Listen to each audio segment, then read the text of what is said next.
What up, what up? Welcome to Club TopShot. It is Fred VanVleet night. We got packs potentially dropping at some point. We are giving away Devin Booker's compliments of our friend Andy, and we have our guest of honor tonight, MBL267. He's told me I could call him Mike. We also, of course, have Peter Jennings, Jack Settleman, my usual partners in crime. But Mike, how we doing? Welcome to the show. Doing well. Thank you for having me on. Let's talk about this chandelier, man. Is this how you get in early on Top Shots and then you can afford an 8-foot dangling chandelier? This is a rental place with an interesting landlady who I won't go into great detail on because I hope one day she sees this. We go supernova and go big mainstream. But she was kind enough to leave her lighting fixtures with us when we rented the unit from her. There you go. Well, for the people who aren't familiar, I know, people deep in the Top Shot streets will recognize your handle, but why don't you give people a little background here and let people know how you were offended about some of us, misconstruing or slandering some of your Jokic takes that we were referencing on the last show. Yeah, that's extremely important. I'll get back to that. So I get brief intro. I work in the finance industry, live in New York. I'm 31 years old, but what everyone cares about a lot more is how I found Top Shot, I'm sure. So I am a big sports fan, a big analytics fan, just general markets activity, trying to find positive expected value, advantages, edges, that kind of thing. And so my entire Twitter feed is geared toward things like that, following guys like Peter Jennings down here and his little crew and other kind of sports betting personality types. And somehow, some way, the Top Shot Twitter ended up on my timeline sometime in August. I said, what is this? Clicked it, signed up for the early access email. Didn't hear back for a little while because they were in closed beta at the time. And then decided I'll DM them and see if they'll let me in early. And they did. And so I checked it out. And immediately fell in love with it, thought that it was clearly a better solution than physical sports cards. I'm not heavy into crypto. I own some Bitcoin, own some Ethereum, but this is really my first project that I've really spent any time in. And I've had a great time there, built up a decent collection, met a lot of awesome people along the way. One of whom is to my right, I guess, on the stream, or to my left, Andy over there. And this is, this way. There you go. Andy over there, this is our first face-to-face meeting. So this is a big moment in Top Shot history. And when people are writing books about Top Shot, I think this moment will be made. That's right. Yeah, lots of club references in the oral history. Yeah, what's up? Just like we did with Andy, just to set the stage. Yeah. Real quick and just type in MBL to success. You built up a nice little collection. People have a sense of You're right. how deep he is into the streets. Yeah, let's do this. We want to make sure we're, bringing on people with good credentials. Transparency is key at Club Top. So we got MBL267. Let's show some details here. Holy that's a typo. I think this must be showing market high prices or something. I don't think this is real. Can you read it out for the people that may listen on the podcast? I mean, how long do people have? It's a lot of digits. 6,518,966. What is your secret? Where do you get your ideas, Mike? Well, I'm friends with the right people, Andy, and I want to make a special shout out to Steve Veerman, who is mayor and king of Top Shot. He's the one who built the website you're looking at here. despite everything he does and the attention he gets, he needs a lot more attention. The intangible site is my Bible. It's where I spend all my time. So hanging out with guys like Steve, Andy, and a number of other awesome people I've met along the way breeds good ideas. A lot of scheming. There you go. There you go. And it does seem like a prerequisite now to come on the show that you have to have a LeBron James Cosmic. Is that what the cover charge is to get into the club these days? Absolutely. Wow. I'm glad I sneaked in and created the club before we established this rule. Yeah, grandfathered in. Yeah. Jack, also one thing I just want you to address, kind of our millennial viewers right now. A lot of them are furiously F5ing, trying to get packs. Do you have any tips as a millennial, how to juggle these multiple screens, be consuming content while also chasing the next pack drop? It's why I'm here. I've got it pulled up. I'm going to F5 it. I will obviously alert the club when the packs drop. I'm on like a 30-second refresh. So we'll be good. We'll be covered. My question, though, after we put the transparency screen up, is always, NBL, what's this mean to you? Are you selling off anything to cover initial in? Is this just gravy? Have you made it as a financier in New York? Is this life-changing? Like, what are we sitting on here? Well, I'll start with the last question. I'm yet to meet the person who that kind of pile wouldn't be life-changing. Life-changing. Of course, we have to realize it and make sure it's real money before it's life-changing. So I actually, I think 2 or 3 days ago, made my first TopShot sponsored purchase, which was an RJ Barrett jersey. Nice. Not a TopShot moment, just a physical, actual jersey. Nice. $50, felt good about it. It's having a good season. So what does this mean to me? It's a huge change in my life. It's eaten up a huge portion of my schedule, but I love the time I spend on TopShot. It's something I think about a lot, what to do with this pile. Should I sell? Should I not sell? And the conclusion I've come to, which I think a lot of people will tell you if you ask them if I'm selling, is that I'm not selling anything. I'm holding on to every single thing. And the primary rationale is I think this is the best bet you can make right now. I spend a lot of time in the stock market. I spend a lot of time in crypto assets now. I'm learning all about different types of projects. I have a lot of smart people around me encouraging me to invest in different projects. But I feel like this is a market I know and understand and have poured I don't know how many hundreds of hours into, and feel very confident in the team and the platform. And so I just feel like it's the best bet you can make right now. I think my professors from college and anyone who has any ties to me would probably encourage me to sell off a little bit, diversify a little bit, but I like a bit of a gamble, I like a bit of a bet, and I think this is the best one you can make right now. So Andy's the only one with weak hands. Got it. We're all holding it. All right, cool. I tried to get some TopShot moments out of Mike and failed. So, and we were friends. I mean, I buttered him up. I tried every angle, and we What were you gunning for? He's got some strong hands over there. Many a lesser man has fallen for Pete's butter up and sandbagging techniques. So congrats, Mike, for holding strong there. He's been a perfect gentleman, but nowhere close to my moments.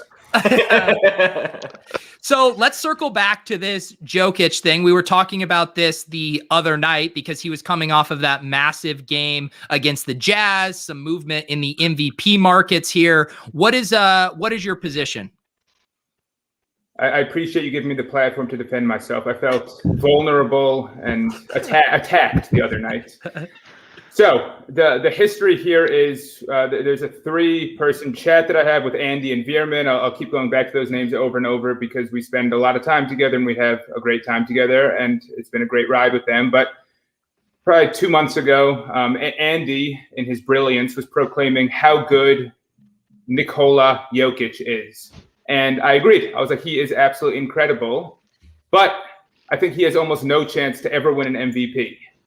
So just to lay the groundwork, the only negative comments I made were that he wouldn't win an actual MVP award. Not that he's not an amazing player, not that he's a lot of fun to watch, that he wouldn't win an actual MVP. And my primary argument is as follows. 1, big men do not win MVPs. The last traditional big man to win an MVP was Tim Duncan in 2002. Which is almost 20 years ago. Jack, were you even alive when that happened?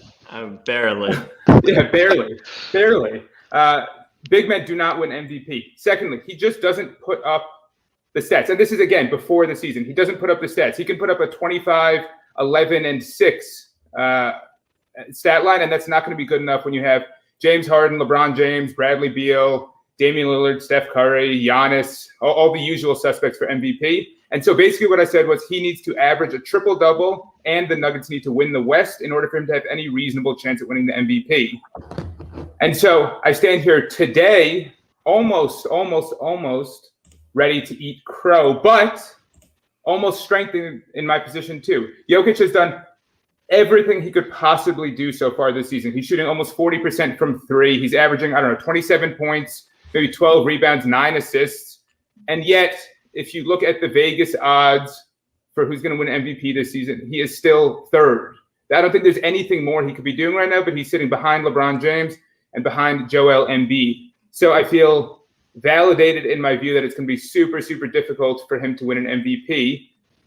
And my final point here is just to drive home the point how much I love Jokic. I am wearing a special pair of socks this evening that I got while in Denver in Jennings Land. Wow. And I will proudly proclaim that I, in fact, own the #1 Cosmic of Jokic. So I am hardly bearish on Jokic. I just think it's going to be tough for him to win an MVP. And I will rest my case on that. Andy, Peter, the Jokic Bulls in the room, do you guys have counters?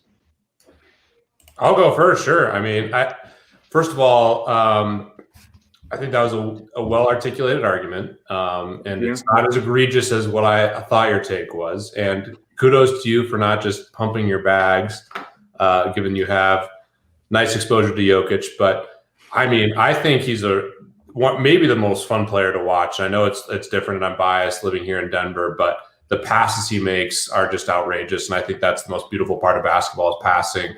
I think that's LeBron's best asset. Bullish on the LaMelo Ball for that. Luka. I mean, these generational great passers are just a joy to watch. And Jokic has a flair. The MVP argument, I mean, he's 2nd or 3rd in the voting, or what the perception is in terms of the odds right now. Not the voting, but the odds. And I mean, he could average a triple-double. I mean, he's close. He's kind of fallen off recently on assists, but if he starts picking up to kind of the the early part of the season form on the assists, I mean, he'll be right there. And Embiid hasn't really stayed on the floor for a whole season before. LeBron's older. They're going to rest him at the end. And LeBron probably deserves to be MVP every year, but there's fatigue there. So, while I agree with the original thesis, I think he has a really strong chance to be an MVP at some point in his career. And I just think people are going to appreciate him more and more. I mean, he is a goofy white dude. He's genuinely hilarious. And I think that he's just going to get more and more shine. I think he's going to be an all-star basically every year too, which is a huge factor. I mean, set the line on all-star appearances for Jokic. Andy, what's your take? Yeah, so I would say actually where so I kind of thoroughly expected the Nuggets to have like one of the 3 best records in the league. And so that's where I think actually that Jokic's odds have put him in 3rd place for MVP is not anything to do with his performance, purely just the fact that they started off really slow. And so they're starting to come back. They're like 7-3 in the last 10 games or something, and back to 12-8. And so I think that if they had the same record as the Sixers and were like 15-6, that he would be like closer to maybe 2nd or tied for 2nd or something like that for MVP right now. So I think that for current odds right now, the reason that he's a little bit lower is just the record. And so if that turns around, I think that he could continue to climb up. Jack, where are you at on this? Just disturbed by all these boomers talking about big men. Let's talk about some wings and some shooters. Come on. Fred VanVleet officially set the record for Toronto. I mean, score. Jokic is shooting better from 3 than all these wings and shooters.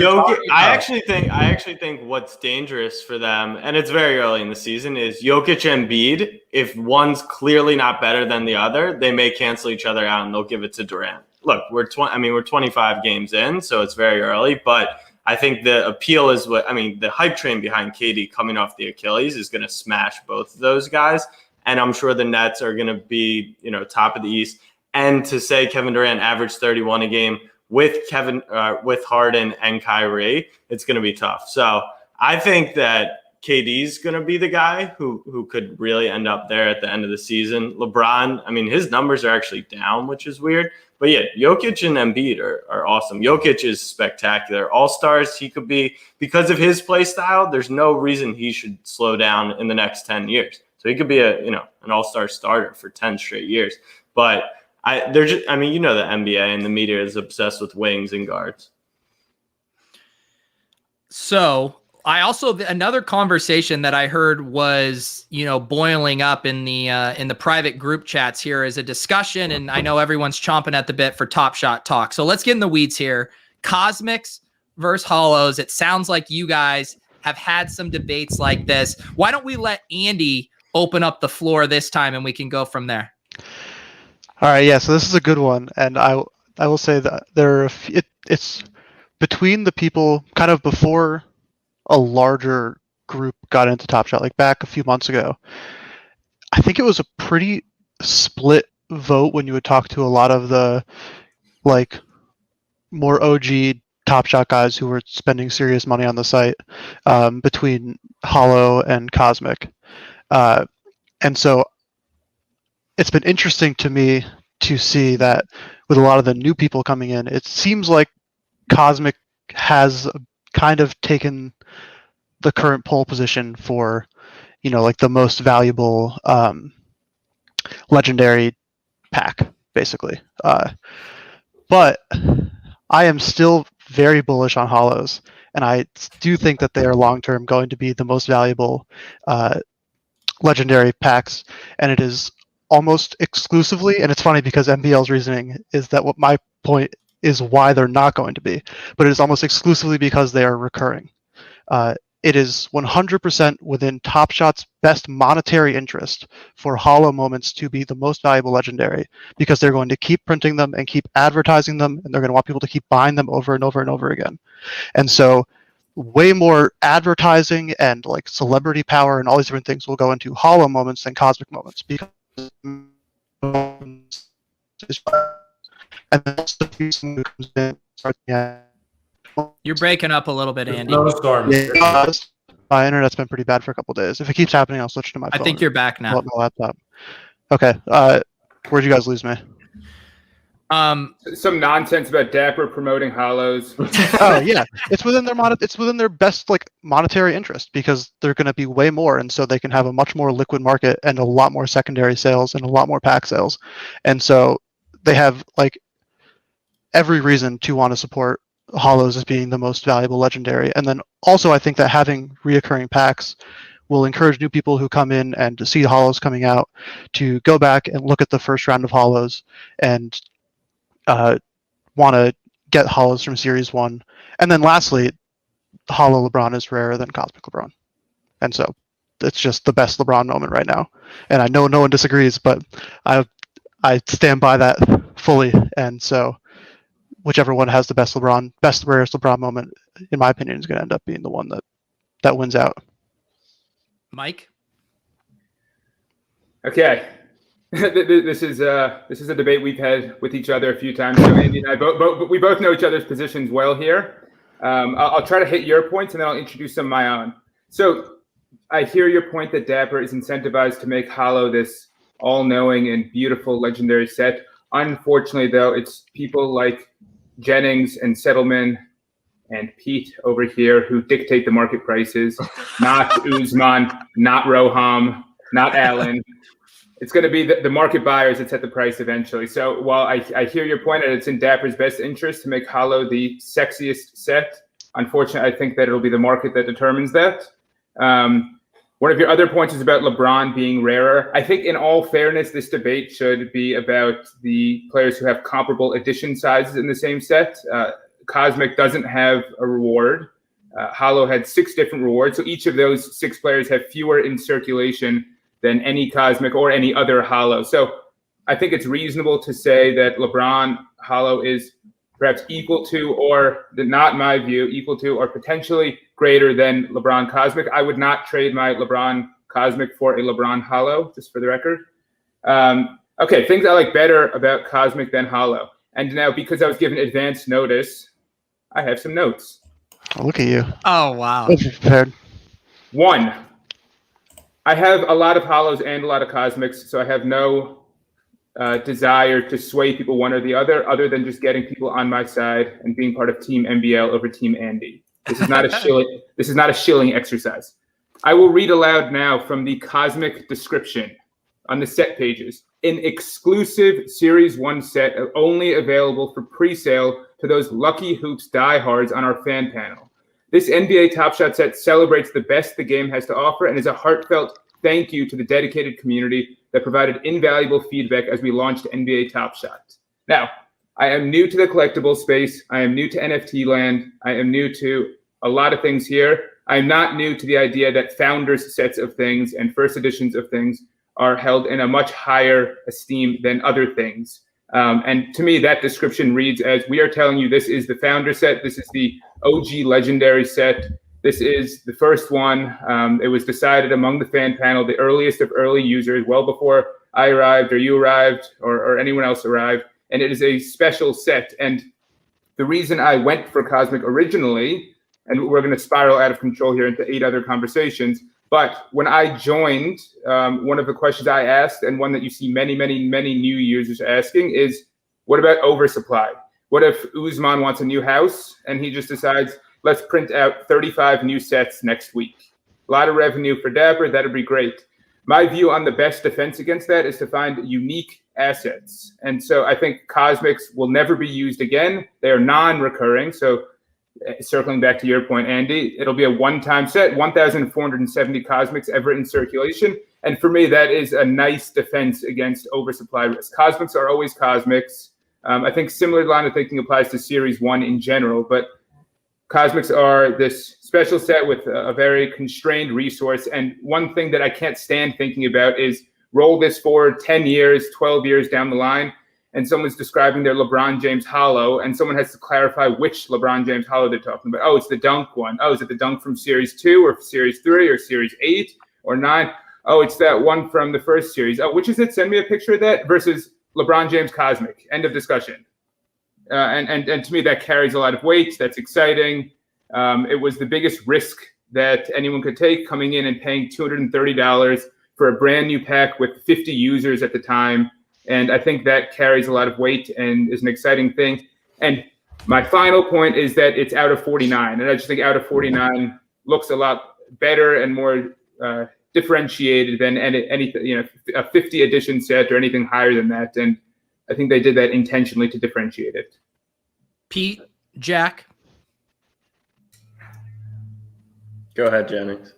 I mean, I talked to Mike about this a lot, so that's part of the reason we invested more in Cosmics. But I certainly see a lot of value in the Holos. I mean, our biggest purchase USD wise was the #1 Holo for Zion, which jersey number 1, and we think Holo is right there. But I do think Cosmics over time will have more value, and I think Mike makes a really compelling case. That being said, I do see Andy's point, and I'm drawn to, the base set metallic gold and Holos because those are going to be recurring. And I'm less interested in some of these like one-off moments in series outside of maybe like the finals, or like I can see some of the playoff stuff being pretty interesting, especially if there's like really iconic moments. Like if TopShot was around when the Cavs beat the Warriors, like LeBron's block on Iguodala would be like arguably the most valuable moment, or one of the most valuable moments. So I do think there's chances for like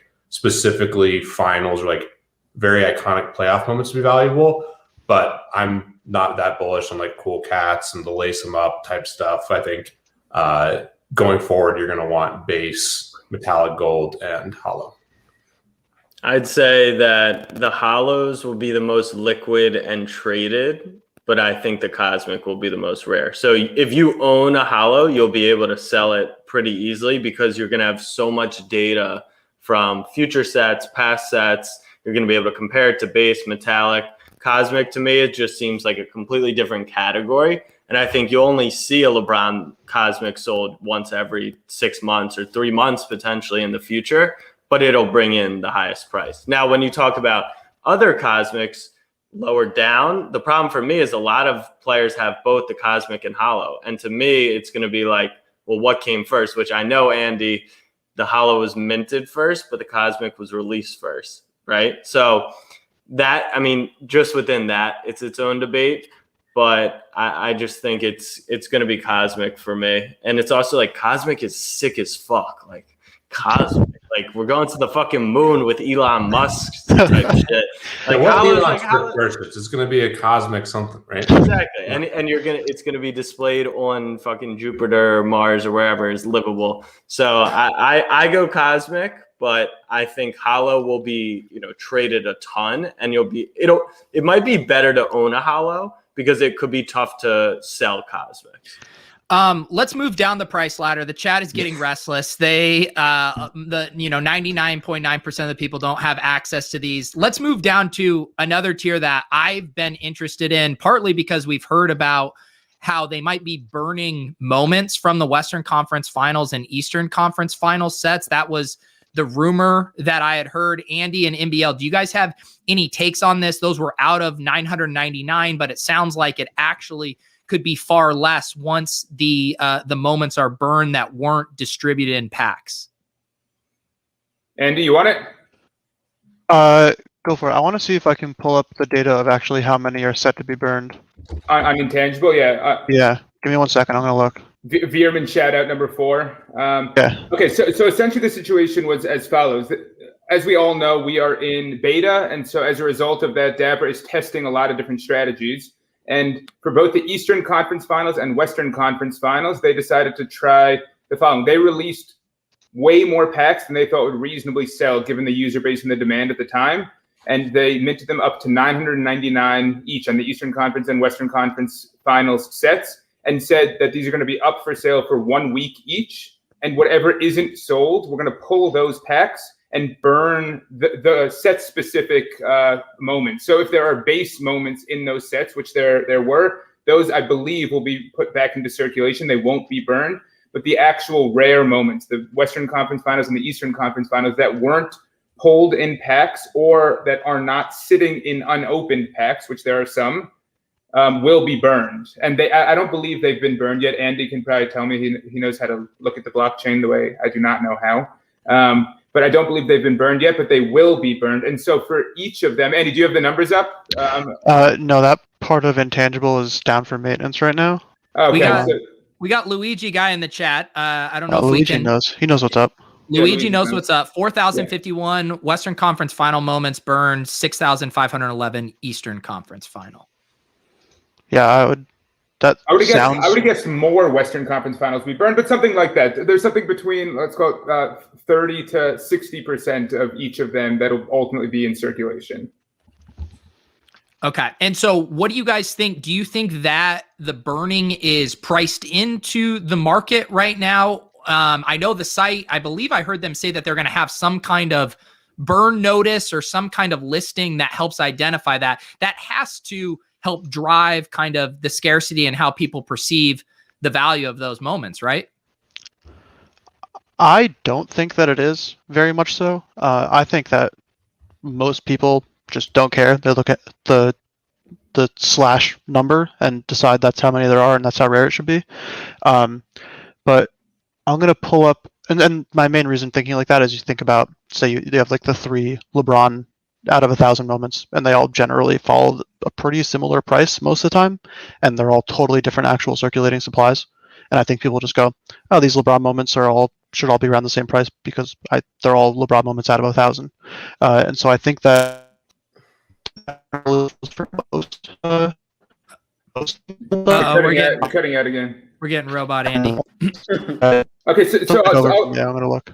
Okay, yeah, so I'll take over on that. So the point Andy was making, in case that wasn't clear, is that the 3 LeBron bases that have 1,000 each in circulation, or I should clarify, 1,000 additions each, have very different numbers in actual circulation. So the Kobe tribute dunk has I think around 800 in circulation. The block itself, like the block with 1,000 editions, has something like 200 in circulation, and the OG dunk, the November 15th dunk, has around 400 in circulation. But yet they all sort of trade as if they're all released here. And theoretically, if people knew how few blocks were released, they may trade differently. And I think the key point here, and this applies across a number of things in the TopShot ecosystem, is that a huge portion of people either aren't in the Discord or are sort of casual Discord viewers who will pop in for an hour a week or something like that.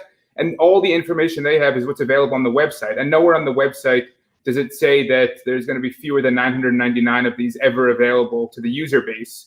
And if you go digging through the NBA TopShot blog, it has details like that. But for the average casual user, it's not apparent, and so therefore they buy according to the information that is apparent to them. And I think that type of user is an increasingly high percentage of the overall TopShot user base. Back in September, everyone knew everything that was going on. Everyone who participated was in the Discord, or at least a huge percentage were. And now I think that's a diminishing percentage. And you can see it with things like the rookie badges. That's something that's been talked about in the Discord many, many, many times. And so a lot of us knew that was coming. But as soon as it was announced via email to the user base, the rookie prices skyrocketed. So it's clear that not everything is priced in that isn't made immediately apparent.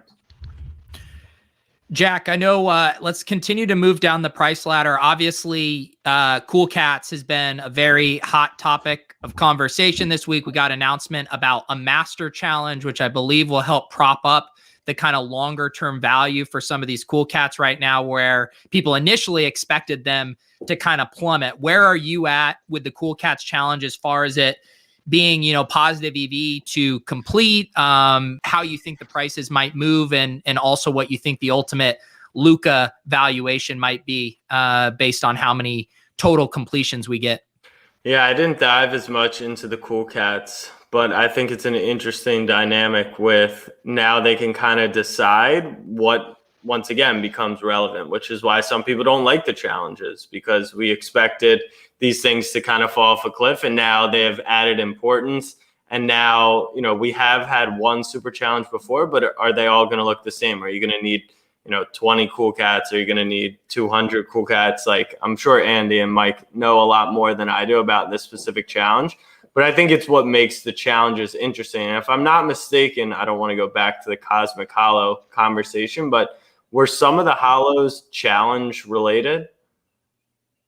What do you mean by related? I thought that to get one of was Paul George or something, like someone had an achievable Hollow challenge, or no? Yes. So basically the way it worked is I wasn't there for it, but yeah.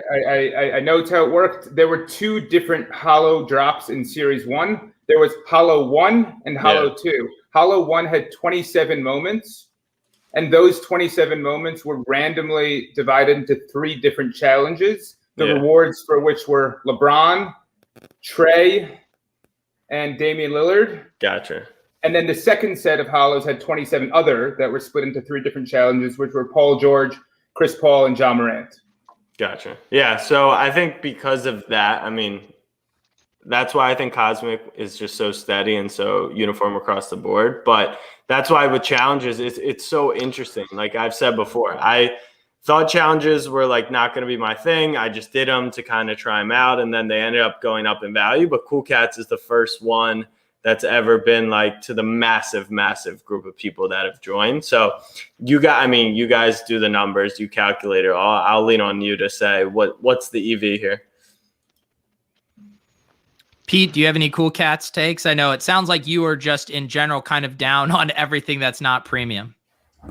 No, I'm not down on everything. I just, this is interesting, but, I was more interested in Series 1 than Series 2, and I didn't think there was anything that's specifically special about Cool Cats, but we have them, and dude, we need to open your Cool Cats pack. We do have some packs to open. We are going to do that tonight. NBL, one thing, because I have my Discord. I hear a lot of chatter. People love, hearing about the big, 7-figure accounts, all that stuff. But it also sometimes isn't entirely relatable to people like me that don't have that money, can't go in and buy the cosmic stuff. If you were, we try to do this on these shows, if you had $100 budget, a $500 budget, are there any things that you would be doing, focusing on, could be specific series or players, just to help people build their bankroll? Because a lot of people are eager to do that.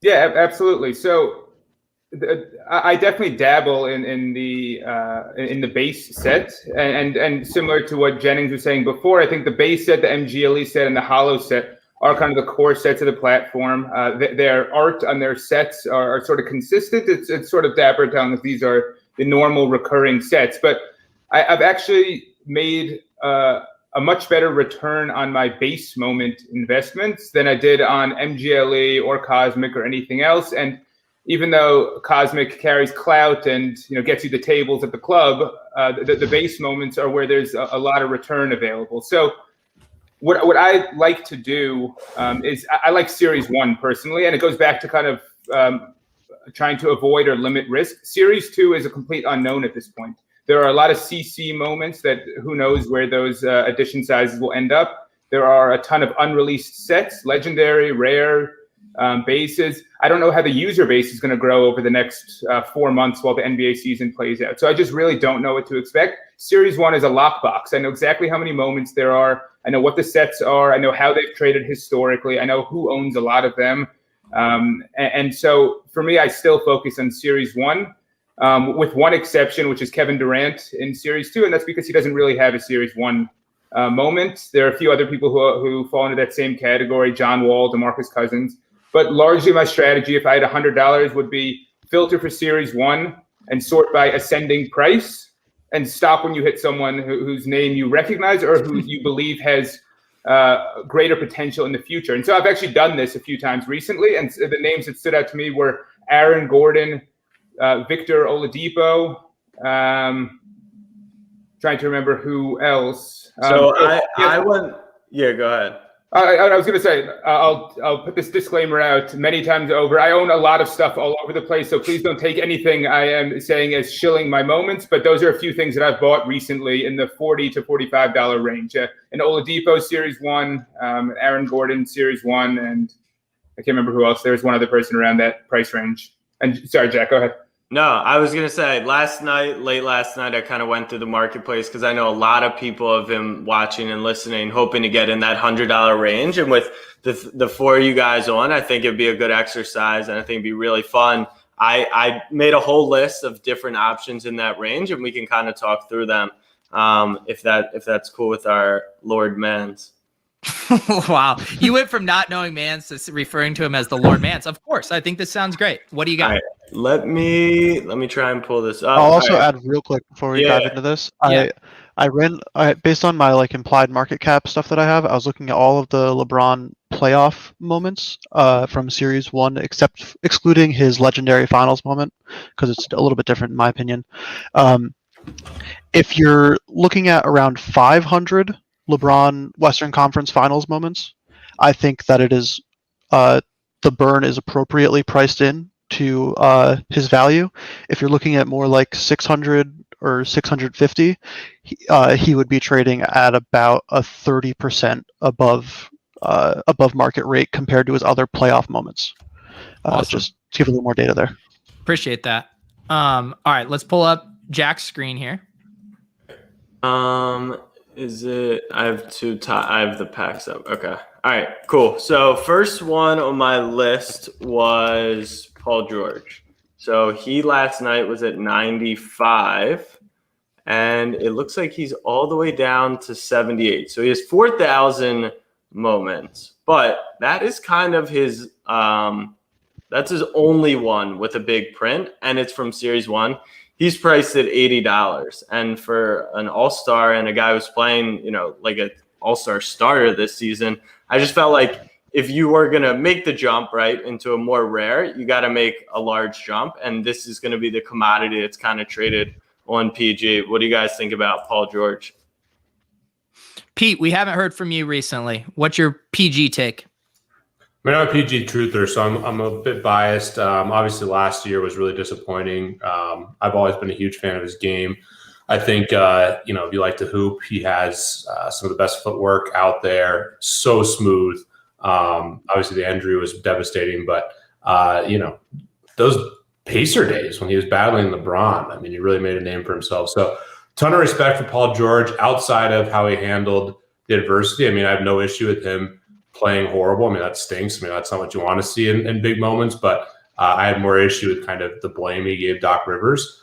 But that being said, I mean, from an investment standpoint, I do think his legacy can really grow from here if the Clippers can rattle off a couple championships. Specifically, they need to win this year and then kind of build out going forward. And, if he gets 2-3 titles, his legacy will be quite high. And I think he's a pretty good investment. I'm curious to see who else we have in this range, but I'm a Paul George truther by and large. And Andy and Mike, you guys have all the numbers, way more than me. So there could be reasons why some of these guys are priced low, and I have them, on that list. So if they are, call that out, because I think it's important for the audience to know both ways, if it makes sense or if it doesn't. But I was just, like Mike was saying, I put on lowest ass 100, 120 and just started scrolling down, seeing where players were priced. And then it was like Paul George base set series 1, and it was for $80. So I would actually, if I can jump in real quick, I'm going to second what Peter said there. But preface, I have a lot of Paul George moments. So I'm not just saying this to my bags, but I put my money where my mouth is. There's a few reasons I like Paul George. One, most of TopShot Series 1 happened during the playoffs last year, and as Peter said, he played terribly. So a lot of people's, during their time in TopShot, their time to digest Paul George playing the basketball was he's bad. It's not bad. He's very We're losing you again there, Andy. Am I back? Yeah, I think you're back. Yeah, we're talking about Right. Paul George Yeah, recency sorry, bias. Just a lot of recency bias. And then he also only has one Series 1 base moment. And so I think that's a really nice draw. You're not trying to pick which one is best. You're just getting the one Paul George Series 1. Yeah. Mike, any takes on PG here? Yeah, so I think that last point that Andy made is actually really important. Oh no, Jack, can I ask you go back to that screen? Yeah. My fault. No, you're good. So I just want to point out one thing, and this is one of my overall strategies. So again, I'll say it 100 times. I've done a lot of this particular strategy. So yes, if you buy these moments, it'll help my bags. Having said that, if you look at Paul George's base here that we're talking about, and you look at the NGLE, 5 sold in the last 5 minutes. By the way, I did see someone say Jack bought all these moments last night. The beauty of the platform, you can go see. I didn't buy it. Check it out. Go check out my collection. I've got a lot of these. Okay, so you can see that Paul George base on the right side of the screen there, and Paul George NGLE on the left side are the same exact play, the same date, the same thumbnail there. If you click into the same exact play, and what that is a calling card for is that is Paul George's OG base, as the community likes to call them, which means it's the first base moment he ever had in TopShot. And while this hasn't been 100% officially confirmed, similar to the rookie badges concept, it's been floated many times that all of the first moments that players have within the TopShot ecosystem will be tagged as such, as first moments. And my understanding of that, based on a message that Alan put in the public Discord, which I can read aloud if that would be helpful, I actually just sent it to someone tonight, is that the base and the MGLE, and if you roll up a little bit, the Holo and whatever else is that same play from Series 1, will all get that first moment tag. So I think that's going to have a similar impact to what the rookie badges had, where as soon as that's announced and implemented, the original bases will see a jump. And I don't know if it's like this now, but if you go to a player like Tyler Hero, our platform sponsor, Trusted Hero, he has 2 bases in Series 1 that are both around 1,500 in circulation. And the last I checked, they were almost the exact same price. So it doesn't seem like this first moment or OG base concept is really being priced into the market yet.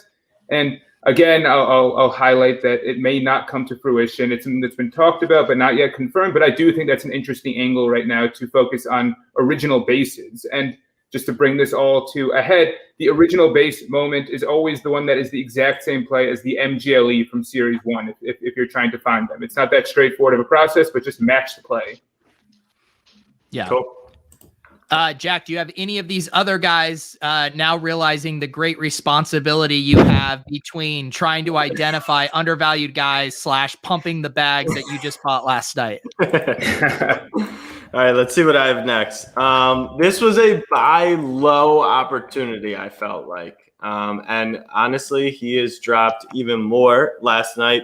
He was at 87, so he's down to already 75. Kemba in Charlotte looked like an absolute superstar. And you would have thought that playing on a good team with more spacing, less responsibility, that he would have been even better. He's known to be a clutch player. He's got the college moment. So he's got actually a ton of UConn love, which I think is a super underrated part of TopShot in general, is these college diehard fans I've seen in the physical card space. So I figured this, if anyone's actually a big Kemba believer, he's priced in a really good spot right here. Obviously, his number one, Series 1, is this assist, which I clicked it last night. I think it's a dope play to Jaylen Brown, so that's why I kind of enjoyed the moment as well. Nice little assist and dump off to a star player. So if this was contingent on you're a big Kemba believer and he's struggling off the injuries. Jennings, why don't you start? Okay, so this is tough because I'm bearish, but love Kemba as a player in a lot of regards. I've heard amazing things about him as a teammate and as a person, and I have a ton of admiration as a short white guy who loves it for Kemba's game. The step back is my patented move. He's got one of the filthiest step backs, including the game-winning shot that he had in college, which was just amazing. I'm bearish because I don't think he has much of a ceiling in terms of who he is as a basketball player in the NBA. I think we kind of saw that upside in Charlotte. And now on this Boston team, we're seeing some of the limitations that he has, and he's starting to get some injuries, which he needs like the absolute max out of his athleticism. And if he's starting to taper off, I think we've kind of probably seen the best of him. And I'm not that bullish on this Celtics team. I really like Tatum. I like Brown, but they needed to make a move for, AD or Paul George or something when they had the assets. I think they kind of missed out on that window when they had maybe the best trajectory of any NBA team. And I would bet on them not winning a title in the next 3 to 5 years. And I would sell Kemba. Jack, let's do one more from the Jack buy low model here. And then maybe we open some packs or do the Booker giveaway. All right, we'll go quick because I have two I need to show. This one, I think it's the big man problem, but I mean, this is literally one of the best players in basketball this year, and he's sitting at $64. Once again, he only has one Series 1 moment. They're all the same. We already talked about this. I mean, Jennings, I know you love Sabonis, but like if we think that this platform is going to be able to buy and sell big men, this is extremely underpriced to me. Can the producer roll back the tape when Jack said, "Hey, boomers, can we talk about, guards and wings and not these big men?" Can I just bring one quick point? Correlated with Sabonis, I'm biased towards the Pacers. My dad's a huge Pacers fan because of Malcolm Brogdon, but I do think Malcolm Brogdon, and same thing, I have Malcolm Brogdon bags, so this is not to pump him, but the reason I am bullish on him long-term is I think his trajectory and his career after basketball, I mean, it wouldn't surprise me if Malcolm Brogdon is like a senator or like a really high-end politician or a powerful coach or something. I mean, he's awesome. He's an amazing human being. And there's value, just like you referenced, Jack, with the guys in college. Like any of these players who have additional value outside of the NBA are really interesting. We saw that with Bogdan. I think Spencer Dinwiddie, another bag that I have, but Dinwiddie being an investor in this is really interesting. We talked about that with Iguodala. If you can find another narrative outside of just the NBA player, I think that's really interesting. Everyone's getting to talk about their bags. Can we talk about Fred VanVleet? What's he doing in the market? Do my data bros have any market analysis on how much his base moments have jumped tonight? Let's see what he's at. Do you have Series 1 or what do you have?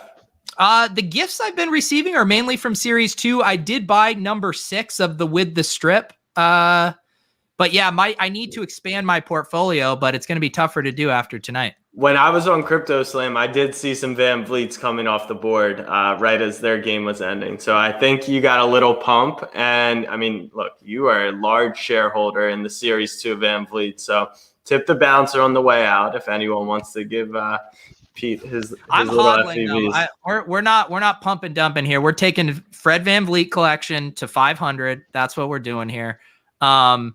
All right. What should we do? Should we rip open a pack or do the We've been giveaway? trying to open your pack for so long. So long. So Pete, are you talking about your pack? No, your pack. But the pack that I that's on have- your The pack that's in my collection currently, but is your pack. That's what I Okay. want. Are you going to share the screen? Yeah. Okay. Well, let's play the music. This is what we're going to do. We're going to rip open some packs. Then we're going to do the giveaway. We can wrap up with some more, maybe some questions from the chat. But guys, you know what time it is to do. It's this. Yo, yo, yo, what up? It's DJ Pete Overzet. Welcome to the club. We didn't think things were going to get popping tonight, but it's about to get lit. Behind door number 2, it's a 3-pointer. 13-25, Kevin Durant. Here for what? We're going to get a LaMelo. We're going to get a Luka. We're going to get a LeBron. Victory reveal. Let's go. God damn it. I don't need another layup. To the window. To the wall. The De'Aaron Fox stripped down my ball. 293 assists. Everybody get their drinks. Let's get a cheers tonight before we open up these 9 packs. Welcome to the club, ladies and gentlemen. Mike's gone to get a drink here. Yeah, I got a refill. Get a refill. Pete, how are we doing on the screen share over there? I hope it'll share. Oh, Chrome has lost permission to capture your screen. Follow that. Do you want me to do mine first? Sure. Yeah, give me a second here. All right. I'll do mine here. Let's get this going. Let's go to collection. I've been saving this pack. I've been hemorrhaging EV throughout the market movements just so we could open it on stream. Actually, I need to go back and do this to make sure I get the audio because the Cool Cats music is way better than the common pack music. So we need to take advantage of this. Here we go. All right, guys, we're about to hit the club. It's been so long. We've been through a drought. We've been wandering through the desert for 40 years, just waiting to open a Cool Cats pack. Let's do it. Here we go. Hit me with that music, Top Shot. Here we go. You I think Jennings left.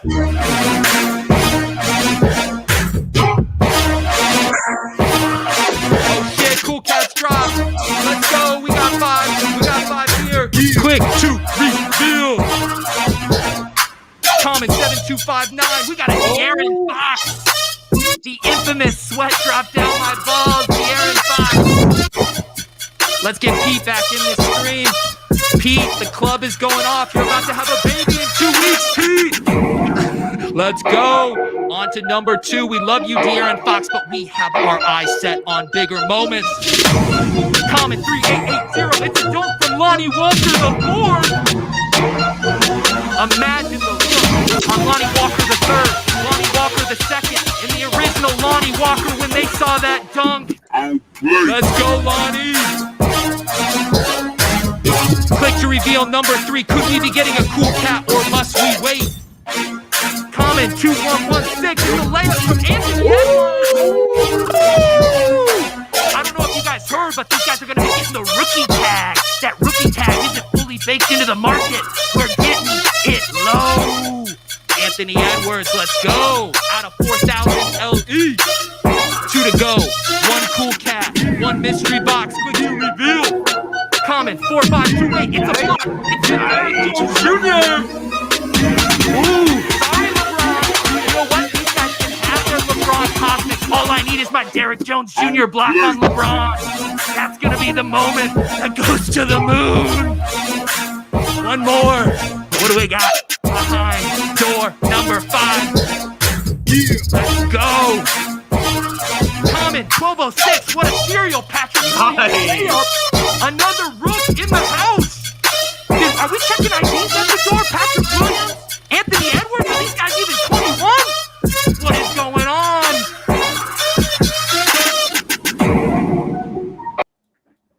We We did That was it, a good fam. pack. Huge That's pack. a fire pack. Amazing. That was Whew. insane. The club, man. Our patience was rewarded. Whew, Pete. How's the screen share coming on your end over there? I hope, since it said I did what it told me to do and it had me shut down Chrome, so hopefully it is working here. Let me. I think I have to. I don't think you understand how good that pack That was. was like a $550 pack. Right Yeah. there.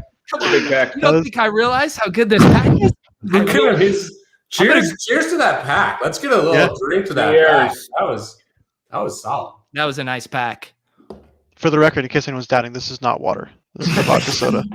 And it's fun. You have like a 7-Eleven Slurpee straw in it too. I'm a big straw guy. I have a lot of rubber straws, and I also have a lot of metal straws. And depending on my drink, I go back and forth between. Ooh, Yeah, you that's learned very something. Brooklyn. Very Connoisseur Brooklyn of over you. there. To have that paper straw is very Brooklyn. Yeah, you There know. we go. All right, good? Pete. Let's see here. Can you share this screen? Don't share these damn tips again. Let me fucking share the screen. I swear to God, Pete, if you pull up some review for a stroller, I'm gonna lose my mind. Dude, you have no idea. The stroller. Sonogram. Is it working? Hang on, Yeah. Pete. It is work. Oh, but did you? I don't know if I walked you through the instructions to do it, so we got the music, because the music is a very key element of this. It's very easy. So I am no. You have to click a specific button when you go to I'm gonna walk you through it, Pete. Oh, and stop the share.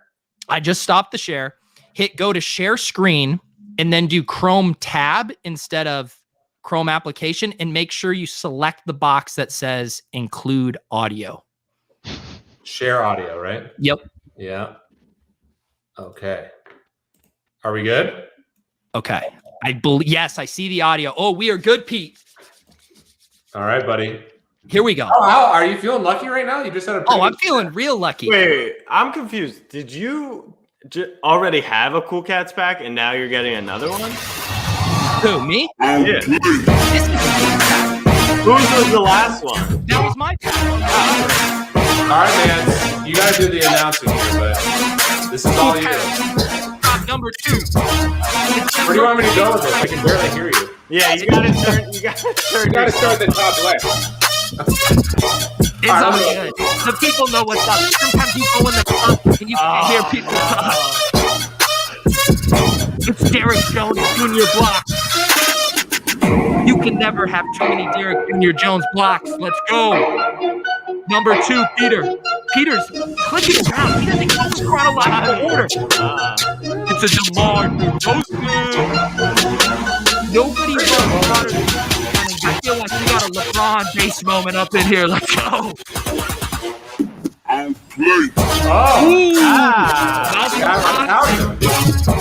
Not to be confused with the other Bogdans and Brogdons on the platform. My wife is telling you to turn it down. No way. Top of the club's going up. Jimmy Butler. Jimmy Butler with the wet jumper looking like Keith Jennings out there on the Colorado blacktop.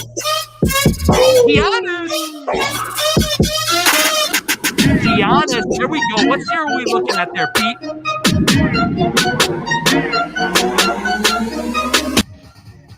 There it was, Pete. There you go. Not too shabby. Not too shabby. That started off pretty poor, given that we opened the Cool Cat Derek Jones right off the bat. That wasn't exactly what we were looking for, but he said that's going to be the most valuable Cool Cat moment. I'm just thankful that it's not a Devin Booker you immediately list for $43. All right, I'm going to send these to you right now, buddy. You don't have to do that, Pete. I mean, dude, come on. Where's the bond, buddy? We got what's that saying? I mean, can't waltz on what you're talking about. Okay. I say we keep the good times rolling here. Last time when we had Andy on, he was willing to give away, speaking of Devin Bookers, I believe, I don't want to put words in your mouth, Andy, but was it 4 total Devin Bookers? Yeah, 2 of the 2 of each of his series 1 base moments. Okay, perfect. So I have my wheel up here. We ended up getting 270 iTunes reviews. I know, look, I'm going to tell you guys the way I did it. I exported them from what was publicly available. iTunes has a little bit of delay. I grabbed all of the ones that were publicly on as of an hour and a half ago. You guys are all entered in here to win one of these 4 Devin Booker moments. So, Andy, why don't you let us know which specific one we are doing first, and then I will spin my wheel here. All right, give me 1 second. Dapper logged me out, so I have to log back in. It's Overzet, right, Mance? Yes. It's the biggest bug out is like I checked 6 times, even though I know it's the most simple spelling. All right, so let's go. We'll start with his jump shot, the game-winning bubble shot. Okay, here we go. The winner of the first Devin Booker moment is, and appreciate you guys leaving all the iTunes reviews here. It is going to, Ice MALB. This is a guy in the Discord. He's been super active in the Club Top Shot Discord channel. Huge congrats to Ice MALB. Andy and I'll get together. I'll get the usernames specifically to Andy. You guys reach out to us on Twitter. And seriously, if any of you guys are trying to pull shit, trying to pretend like you're someone else, there will be repercussions. So don't do that shit. Congratulations to Ice MALB. You are the first winner. And I wanted to tell you guys, we ended up getting up to 35 in the iTunes Sports Podcast rankings, thanks to all of your reviews. We were right next to Zach Lowe's podcast. I saw that. Unreal. You guys were awesome.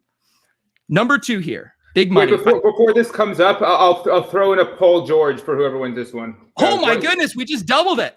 We got a Paul George and a Devin Booker for S Jackson 15. Ooh. Another username I recommend here. Beautiful. Oh, baby.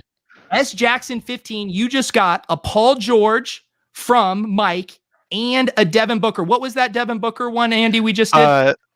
In my mind, I didn't say it, but in my mind, it was the second one of the jump shot. And now Perfect. We'll do these next 2 with the block. Awesome. There you guys go. All right. S Jackson, another guy from the Discord. A lot of the Club Top Shot guys getting moments tonight. Congratulations. Here comes number 3.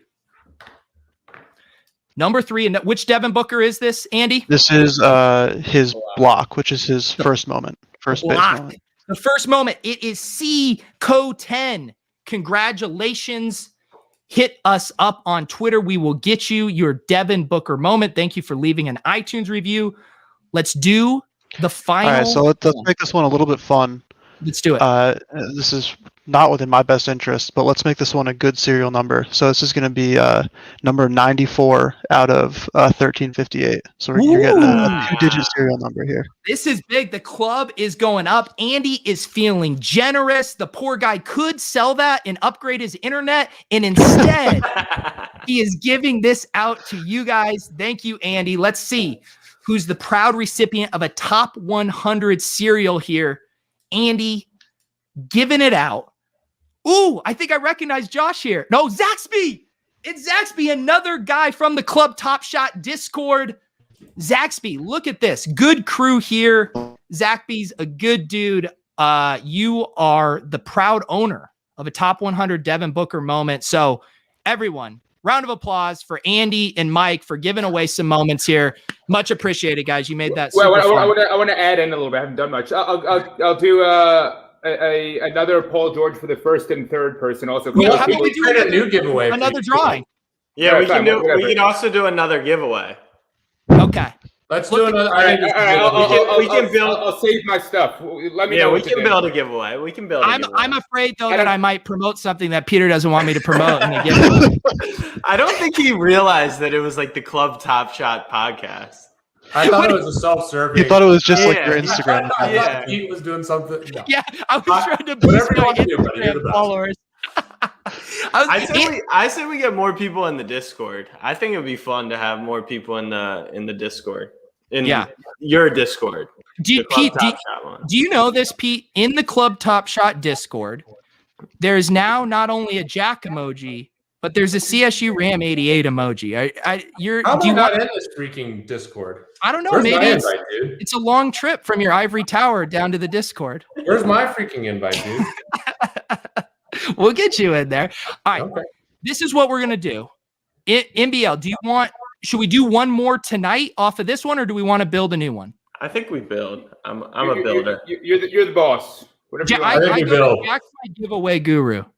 We build. you have to enter the what do you call it? The Deposit Kingdom. Yes.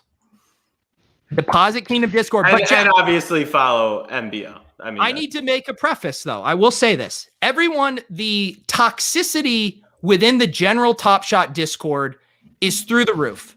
It's an absolute shit show. I am a little protective of the Deposit Kingdom Discord because it's a bunch of good dudes who are just having fun talking about TopShot. So if you are joining this, which we want you to do, you need to be a good fucking person and you need not to be an asshole. And we have good vibes and we have positive conversations around stuff. So that's the caveat. If you're joining the Discord, be a good fucking person. All right.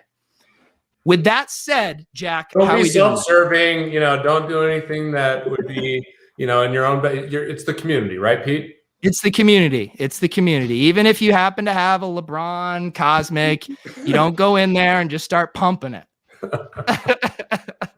All right. So Jack, how are we measuring this? You build off your Twitter. I'll retweet and we'll all share it. But I think it's as simple as what are we giving away? MBL can make his official call and it'll be a tweet. It'll just say follow MBL on Twitter. Number 2, join the Discord. Yeah. And so then what we will do is we will do the drawing for any Discord members. So if you're already in, don't worry, you're still going to be included. And MBL, what Paul Georges or what moments are you willing to part with for this giveaway? So I want to go back to Jack's list and hear what else is on the list and give the people what Jack knows, what he knows they need. And the one caveat, I have a completed base set in Series 1, and I'd like to keep it that way. So if I don't have a duplicate, we'll just go to the next one. Oh yeah, also smash the like button. That should just be that should be pretty standard. Hang on, Jack. I am going to do something though. Yeah. I don't like putting the Discord link on Twitter. I want to keep it for the people who are watching now. Okay. So the link to the Discord is in the show notes below. I want this to be for this crew, not the people just flying by the seat of their pants. This is for the people watching who want to join the Discord. All right. Jack, who are some of your other guys for MBL here? So we can do another Paul George event. Paul George, I have a lot of if we want. That was your first recommendation. Yeah. So we touched on Paul George. We touched on Kemba. If you're bullish on Kemba, Sabonis. Let me pull up my screen again because while we have all 4 of you guys here, I want to keep throwing names out because I think it has been helpful for the people. Let me make sure. I see a little refresh. I think when my internet goes back. Yeah.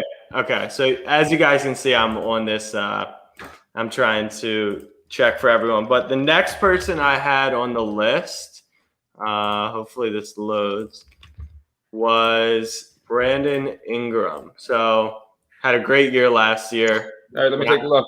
When I marked this down last night, it was all the way at 85. It's at 65. Once again, first moment across the board to get to his next level. Plus, he doesn't even really have a Holo Cosmic, anything super rare. So I like Ingram. Ingram's good, and I have a nice serial number 654 for whoever's the lucky winner. Nice. Andy Jennings, do you have any thoughts on Ingram in general? I'm an Ingram truther. The league started figuring it out, but I think one thing that was slightly undervalued and maybe is properly valued now is length. And Ingram has length in spades, one of the longest wingspans. Love his game, and I think he's going to continue to improve as he gets away. Obviously, he's a great ISO player, which is not my favorite thing in basketball, but he's developing other skills, and I think just his body type is going to continue to shine in the league, and I think the Pelicans have a really, really good trajectory. So I think he's in a good position, and I think that's a stock I would be buying. I like him as well. I'm also going to try to leave and join on my MacBook tethered to my phone to see if I'm any better for the last 20 minutes of this. Okay. You're good right now, but it might help. It's such a command center over there. I just have a crappy little laptop here just trying to hang in. But you get that big chandelier energy and anything's possible. All right. So far we've thrown out, and MBL, it's up to you however many, how little, who you want to give away. I'll keep throwing names out there. Give me I was gonna do 4s. But look, Okay. 4 is more than generous. That's very nice. You guys are new to me, but my social media game is near zero. So- I don't have an Instagram. I don't have a Facebook. My Twitter is literally my friend's name. Hang on. You may have realized. I forgot a key part of this, because the part, and I'm going to do a separate tweet for this later, but part of this challenge is following MBL. I just posted his handle in the Twitter. It's at Hi JD Fens here. Andy, how many Twitter followers did you gain since last Club Top Shot? Like, can you guys hear me any better now? Yeah. Like 1,000. It was insane. Okay. Nice. Yeah. So we need MBL's at 427 right now. We need him easily over 1,000 by the time we do this giveaway. One more time, follow him here. I'm going to get a tweet out too when we're done with this here. You guys need to follow MBL for his generosity and his sharp Top Shot takes. Real quick, one quick fun one. So my Twitter handle is Hi JD Fens, and the reason it is one of my good friends. His handle is JD Fens, and for the first, I think, 18 months I had Twitter, I followed exactly one person, which was my buddy JD Fens. And so if you want to have a good time, follow him too. Just get him some followers. real quick, I just want to go through one of my good friends, maybe the best human being I know, and no disrespect, I love all you guys. Kevin Casada, who helped build Fantasy Labs, truly just a selfless, awesome guy. He just sent me over all the moments and your top ownership by player, Mike. Anthony Davis, number 1, 194. Ja Morant, 181. I mean, some serious Ja Morant bags over there, which I love to see. Steph Curry, 146. LeBron James, 124. Luka, 90. Giannis, 65.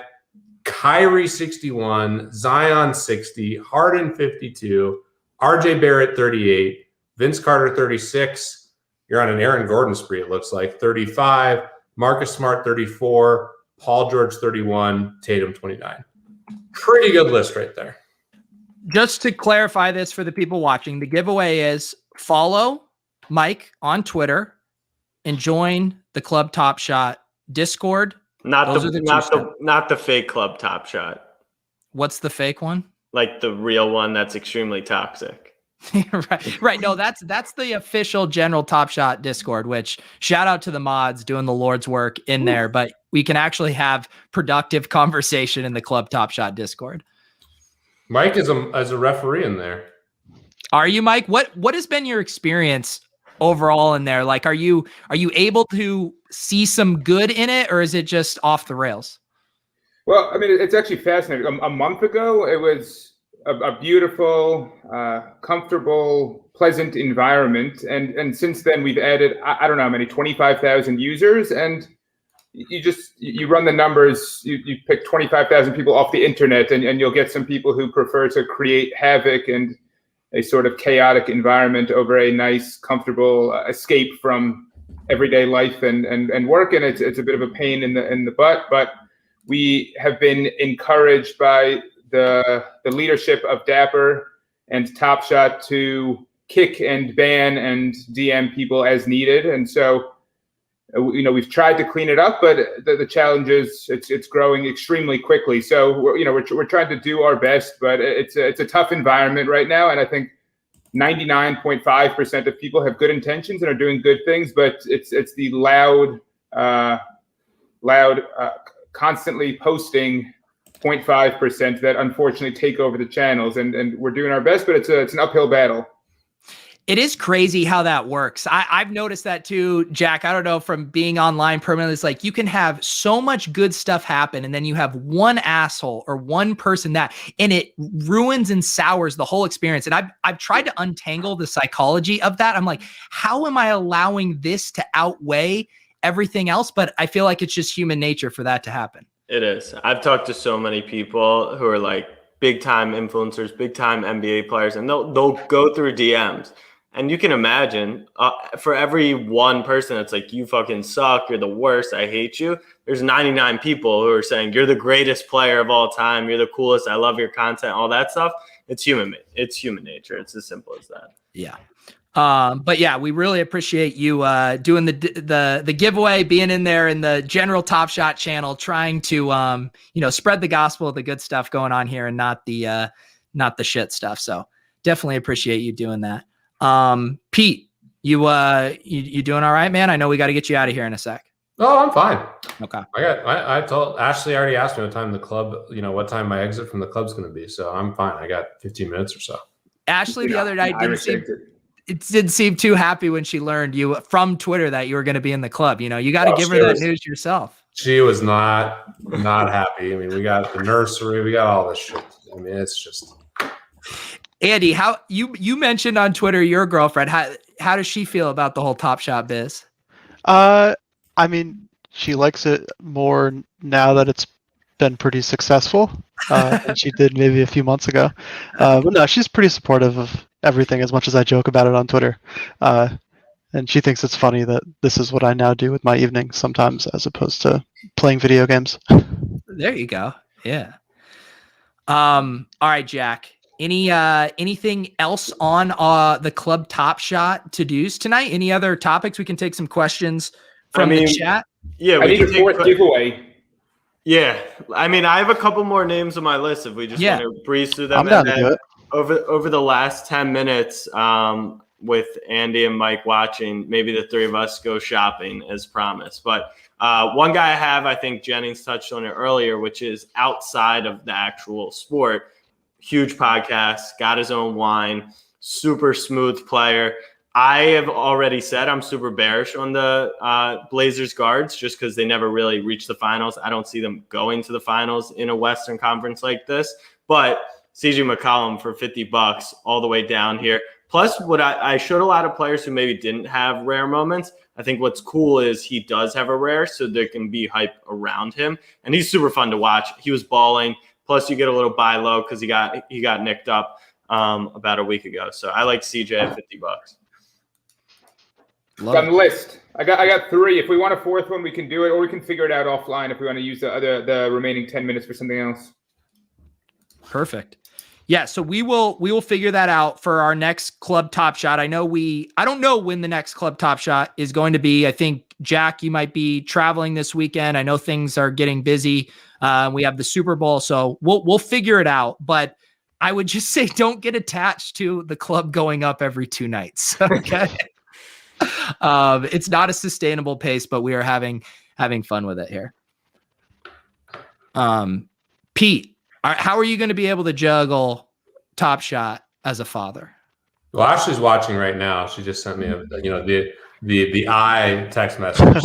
Hi, Hello, Ashley. Ashley. I love you. I'll be holding my daughter in one arm, and I'll be on my phone on the other, and I'll be freaking going through the marketplace. I mean, even during here's the best part. I mean, labor takes a long time.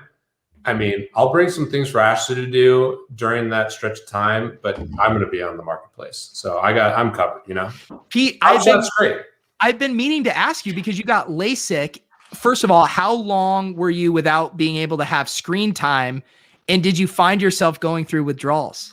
Oh my gosh, dude. It's such a crazy experience. Even now I've been turning off my video to put in like eye drops. So it's amazing. I had 20/15 vision, not even 24 hours after, crazy surgery. Absolutely bizarre to have your vision go black for 20 seconds. But yeah, it's great. I wanted to sleep. I slept a bunch, but the next day where you're not really supposed to be on screens, like the 24 to 48 hours, I was trying really hard and probably could have done better. I was seriously wondering. Yeah. My screen time's pretty bad. Yeah. I've started to push back. I've been good. I've mentioned it on a few shows. My new routine, I leave my phone at my desk so I don't scroll when I go up to bed. And then I make myself, because I have this bet with Davis where I have to read and meditate every day. And so I do my reading and meditation in the morning before checking my phone, and just going like 12 hours without my phone. I know it's bad, but it feels like a major victory every day. Yeah. My routine is reading. Shoot What? hoops. Sorry, I mean, Michael, I'll go to you. Oh, I was going to say, what are you reading right now?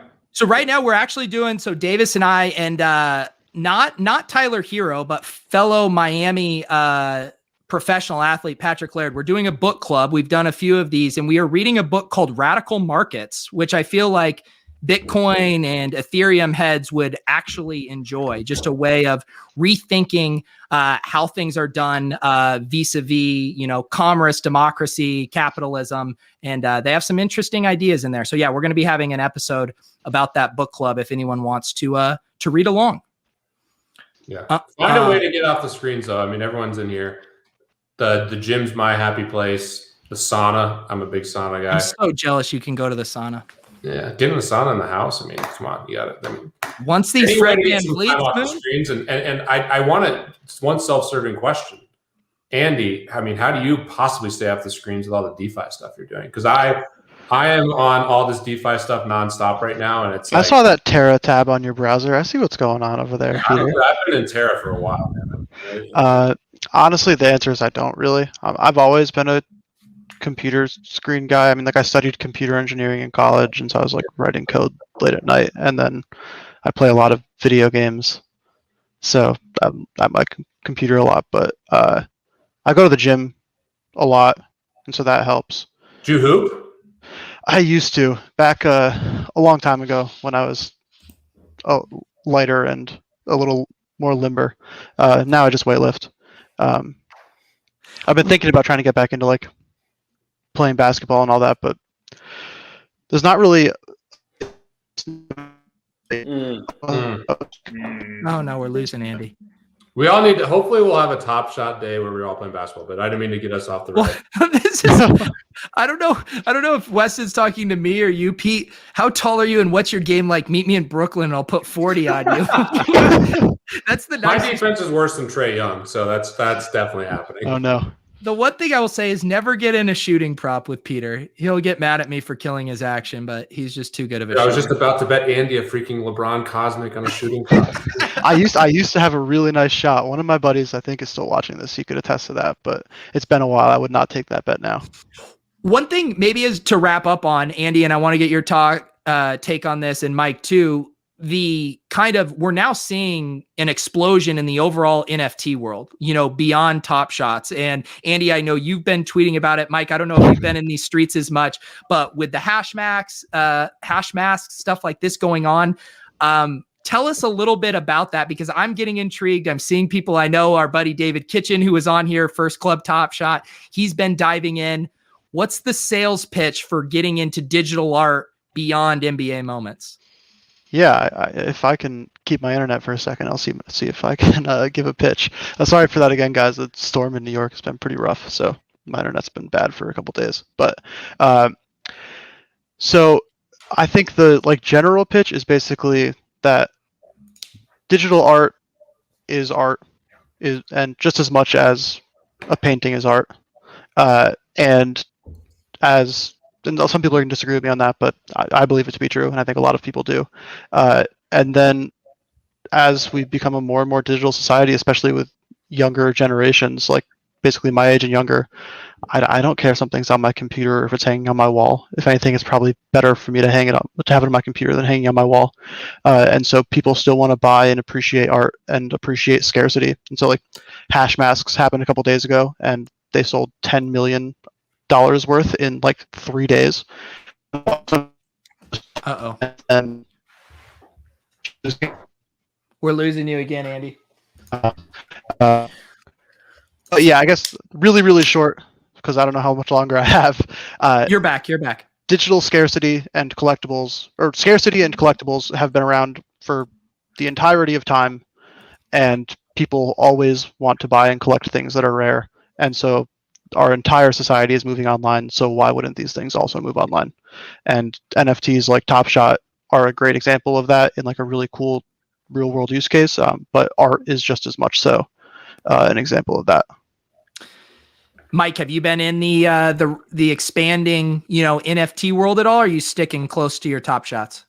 So I am brand new to this whole space. Top Shot, as I said, is my first project. I didn't know what a non-fungible token was until September of this year, when some kind souls in the early Top Shot community spent the time to explain what it is to me and what the appeal is. And I think very similar to what Andy described, and I'll be brief because I remain an amateur in this space, but what makes art and collectibles and stamps and physical sports cards appealing in my mind is that you own a scarce and authentic object. It's not really the ability to look at it. And Jack, I'm sure you have your Mickey Mantle on your desk or somewhere near you. That's not what makes it valuable, that we can see it right there. What makes it valuable is that you own something that's recognized by others as scarce and authentic, that for TopShot's purposes is licensed by the NBA, but for a piece of art's purposes is endorsed by the artist himself. And I think there's a real appeal there. And one thing I'd add on to what Andy said is I do think there are physical manifestations coming for all these things. There are digital frames. I put something in the office hours chat on TopShot recently where people are starting to build these virtual showrooms effectively to display art, and you should be able to display your TopShot moments in there. And then, of course, the kind of next level thing is the metaverses and showing off your various digital assets in crypto museums or digital museums and in your home and in crypto voxels or Decentraland. And I'll say I've not dabbled in those in any serious way. I've kind of looked at what they are, but I haven't bought any land or anything like that. But I find the whole space fascinating, and I'm trying to learn more every day and have good people all around me kind of teaching me things here and there. But I'm an amateur in this space and trying to learn. Not as much of an amateur as I am. Mike did purchase one of Pranksy's NFT boxes, and I forgot to use fast gas, and yeah, I screwed that up. And my transaction for half of Ethereum is still pending. I don't know what I did there, but DM me. I can help you cancel it. You can? Yeah, DM me. I'll help you out. Look at that. I can't offer that, but what I can offer is Jennings, you are a 50% owner of my box. You can share. We basically connected before the drop of the Genesis boxes for Pranksy's NFT box project and said, all right, we both suck at NFTs and crypto. Probably we're not both going to get boxes here. If one of us gets a box, let's just go 50-50 on it. And here we are.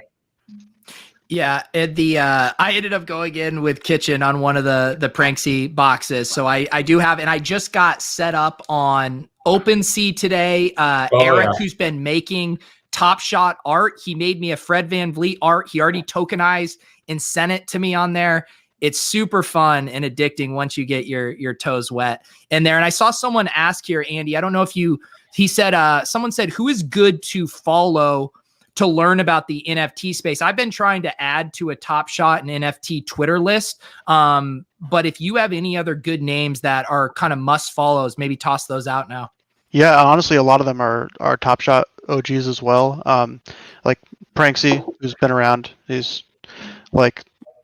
He was the king of Rareable a few months ago, and has really built quite a NFT powerhouse. And his partner Carlini, 8, who's also another huge TopShot guy, and then Nate Alex.